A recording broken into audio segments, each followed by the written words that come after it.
Ito yung araw na sign contact lang yung kliyente ko. Renter dito sa Verdant ni Madam. And then, kumuha ako ng kontraktor para magpintura. Then ako mag-sideline muna ako. 10 PM na to ng 10 ng gabi. Ako lang mag-isa dito sa bahay. Buti maliwanag yung ilaw. Hanap buhay, dagdag kita.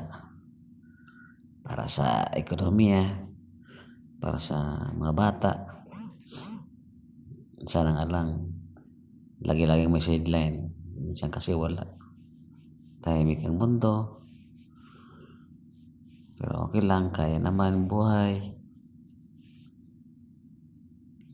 Kaya papasalamat ako kay Lord kahit na minsan-minsan lang tong sideline ko. Mas mayagi na rin kita paano kaysa naman gawa tayo hindi masama, gawa tayo hindi maganda, ay hindi tayo laban ng patas. Sideline daw kasi di ako pwede mag full time kasi ako yung nag-aalaga ng mga bata, asikaso para pumasok, 2 apo, 3 anak. So, ang gagawin ko, sideline na lang. At isa paano, makakatulong sa gastusin sa bahay. Kasi si Mrs. nag full time. Siya lang muna. Kasi pag sa mga bata ka talaga, nakaka-stress yung mga bata. Makukulit, pasaway, sakit sa ulo. Tapos maya mo na lang hanapin kaya nawawala. Kaya hanggat maaari sana ayaw ko lang. Pero no choice ako. Kailangan alagaan ng mga bata. Mahal ko sila.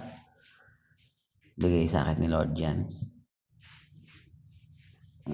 Yan lang apo ko kung bukulit. Nakapaw. Pero masaya ako dito sila. Hanggang matapos to. Hindi ko to matapos ngayong gabi. Pero bukas ng umaga, babanatan ko ulit. Kasi habang nag-ano ko dito, nagpipintura, inantok na ako. Pagod buong araw, pagkasikaso. Paglinis, naglilinis dito ay ng umaga. Diba? Dito na lang ako.